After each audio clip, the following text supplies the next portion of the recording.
Hello, everybody.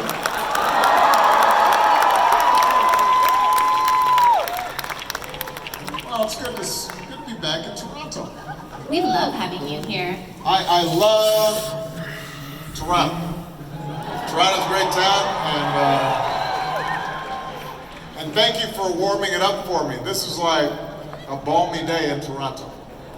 Yeah, January, and it's this warm. I was like, Obama must be in the city today. Look at that sun.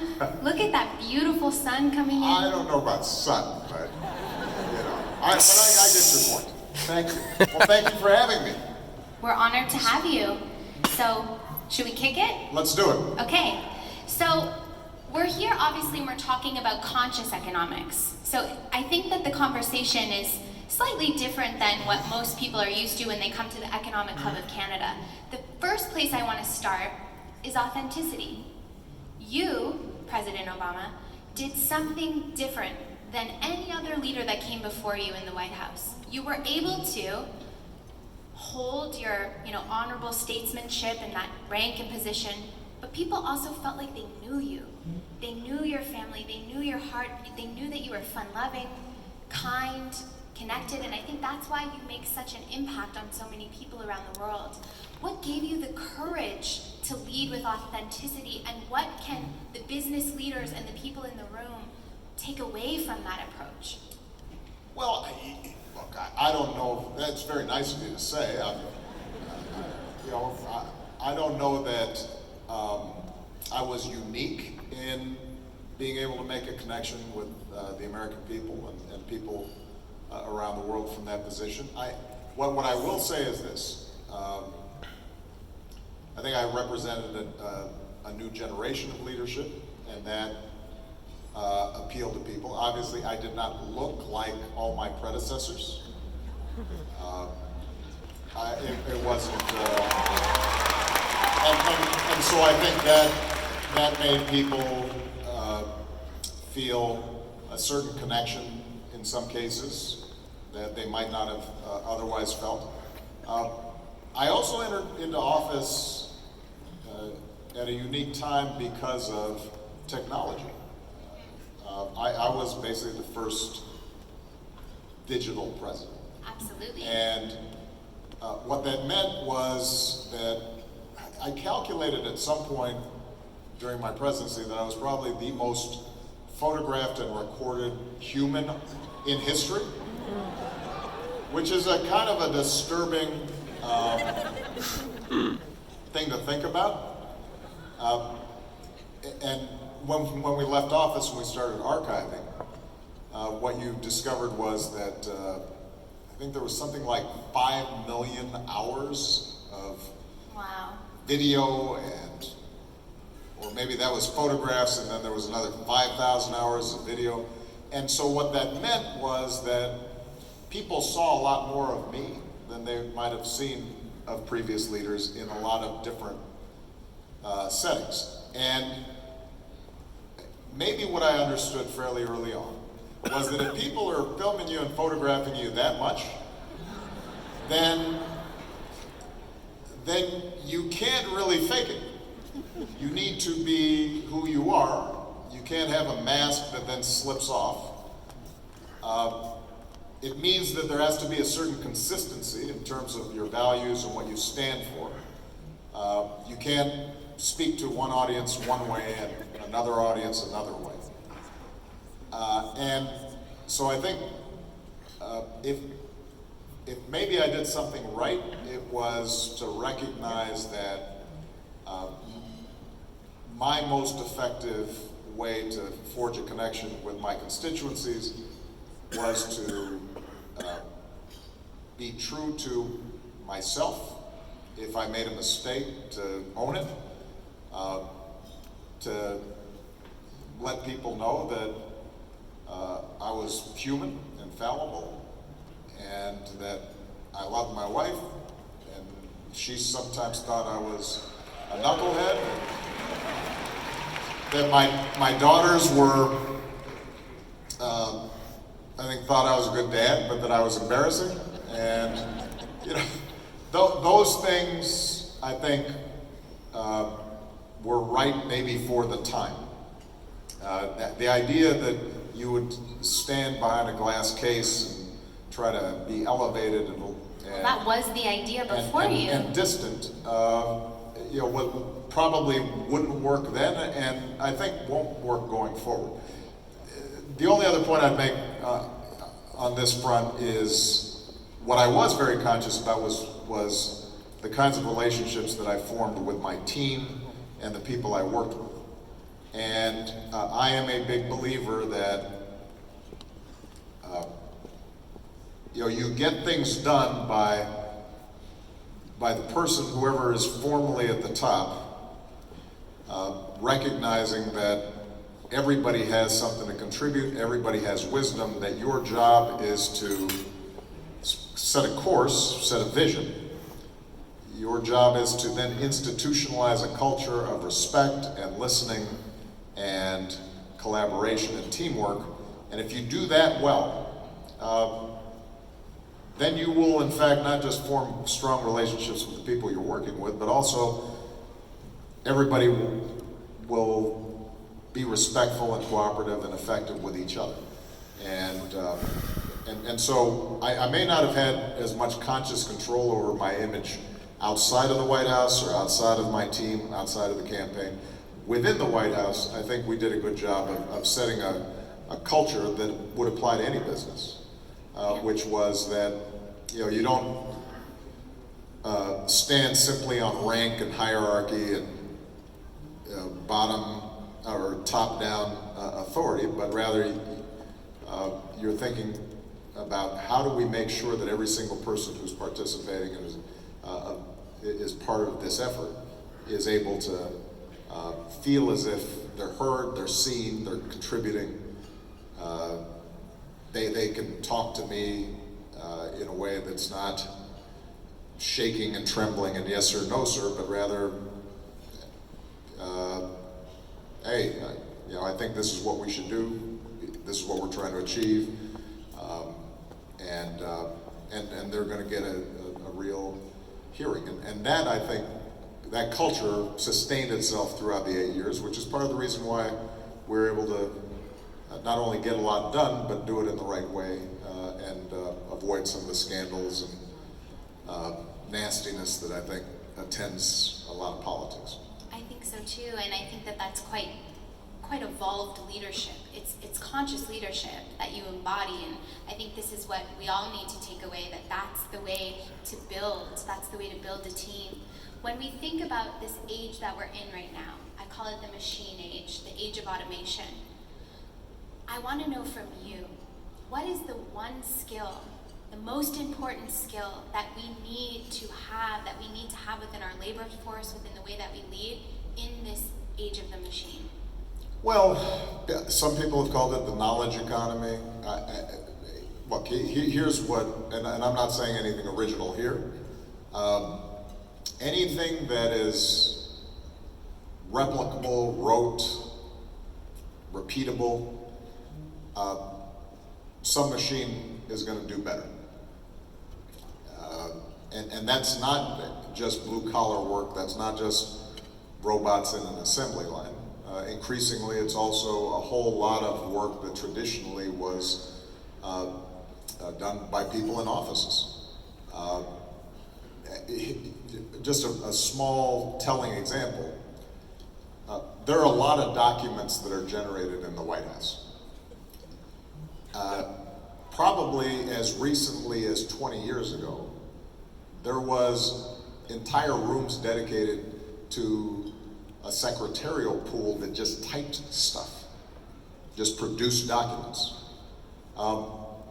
Those jobs are gone because I have a few assistants who they're tapping away on their email lists and they're sending them out. And so if in fact those kinds of tasks are increasingly automated, then the things that humans do uniquely involve, first of all, setting goals, right? What is it that we're trying to do? And that involves imagination and empathy and values.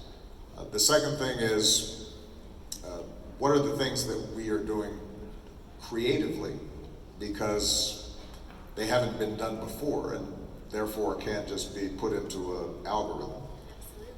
So creative thinking becomes important. Those skills that have to do with interacting with other humans, whether as a teacher or a healthcare provider, somebody who can help guide and build teams, those things become very, very important. Now, what's also important is being able to use these tools of automation effectively, sort of a marriage of human capacity with the power, the leverage that automation provides. And so those skill sets, I think, are the ones that we're trying to instill in our young people, but we still have an old education system that was built for the transition from the agricultural age to the industrial age. Involved a lot of rote learning and a lot of everybody just was in their slot and they're doing their small piece of something. And one of the things that we try to do during my years in the White House, I'm sure efforts are being made in Canada as well, is rethinking, redesigning what would it take to create the kind of education system that gives young people those skills that I mentioned of creativity, analytical thinking, the ability to connection. Yeah, the ability to build a team, to connect, to imagine, and sometimes the traditional ways in which we're educating our kids actually squelch those skills rather than encourage them. Now, having said that, for the young people who are here, you still got to do your math and You reading have to and learn how whatnot. to turn on the computer and do all of those things. Exactly. Yeah. So I don't. You're not off the hook. This is all touchy-feely stuff. Hit the books, people. Yeah. I love it. I love that. So we're in a mental health crisis. We've been talking about this all morning here, and if I look at the numbers here in Canada, 500,000 Canadians are calling in sick to work each week due to mental health, anxiety, depression, addiction, and this is across all income brackets, all race, all religion. We're really in a crisis. What I want to ask you is, why do you think we're so sad right now as a people? Well, you're not sad, are you? I'm not sad at Okay, all. I just want to make right sure. now. I'll give you a hug if you need it. I would take that too. Look, But I've been sad. Of course. Well, we're all sad sometimes.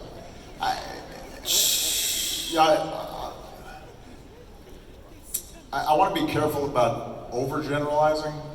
So I think there are issues around mental health and how we provide mental health, whether it's Canada, United States, much less in countries where people don't have enough to eat, in which case mental health is connected to not having enough to eat. There are policy questions involved, there's science involved, et cetera. So I don't want to engage in be too glib about pop psychology. What I will say is that there is probably an ongoing anxiety and crisis around meaning in a lot of advanced economies right now. And it comes from a couple of different sources.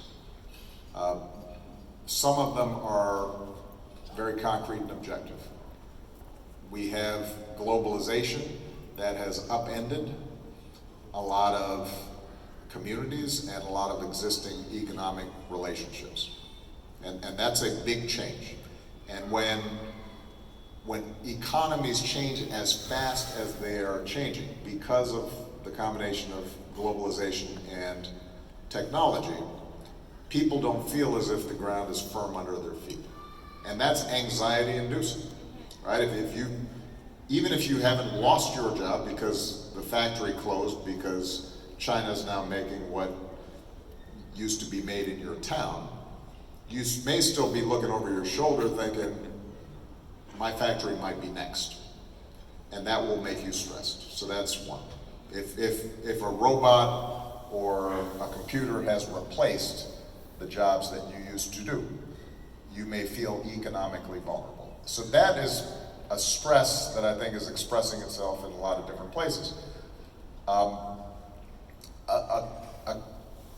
component part of that is, I think a lot of studies have been done that show those societies where people feel as if we're on an upward trajectory, even if their starting point is low, tend to be more optimistic than those societies that feel that they're on a downward trajectory, even if their starting point is high. Michelle and I were in Vietnam as part of the work our foundation's doing with young leadership in Southeast Asia as part of our foundation programs.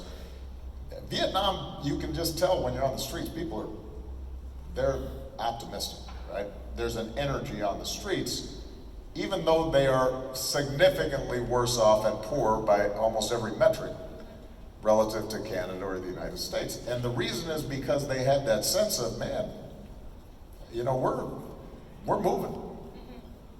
You know, I used to have a bicycle, now I've got a motorcycle. I used to not even have a radio, now I've got a TV.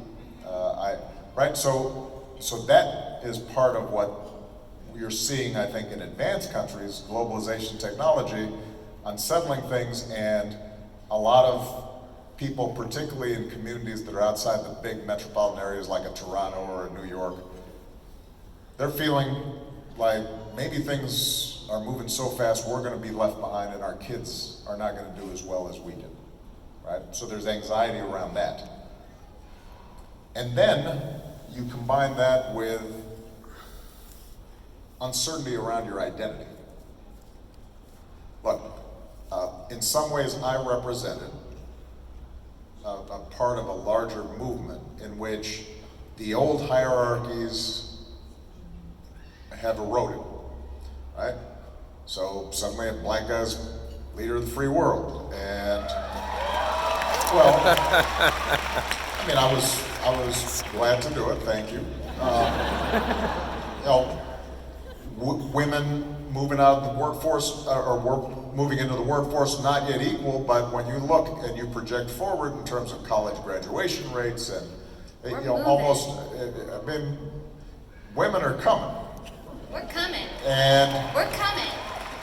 Then you've got the LGBT community saying, "Hey, we're here, and you can't continue to treat us this way." And so and you've got immigrant communities that are saying, "Hold on a second.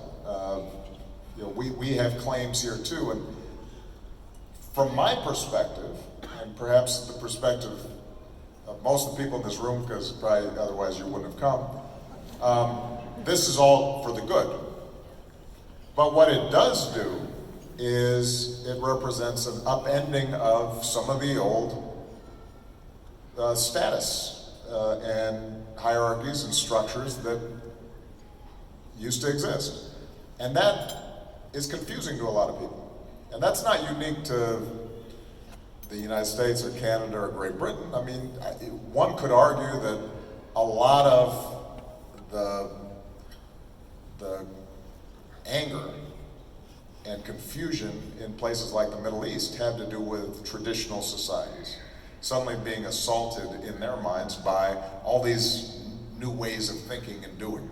And so there's a pushback against that. So I guess you combine all that, and I think what it comes down to is people aren't sure, who am I supposed to be? What am I supposed to do? If you're a man right now, and it's been interesting reading a lot of articles lately about how, in the United States at least, a lot of young men, they don't know what does it mean to be a man. Other than, if you're not a jock, is it just physical? What does it mean in terms of having, is compassion manly or is it not? Is it, how am I supposed to behave?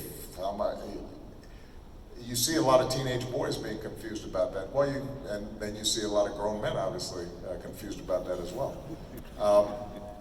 All these things, I think, are unsettling to people. And when people are unsettled, they're more vulnerable to some of the issues that you mentioned. Now, last point I'd make on this is the traditional ways in which people dealt with these anxieties involved religion, community,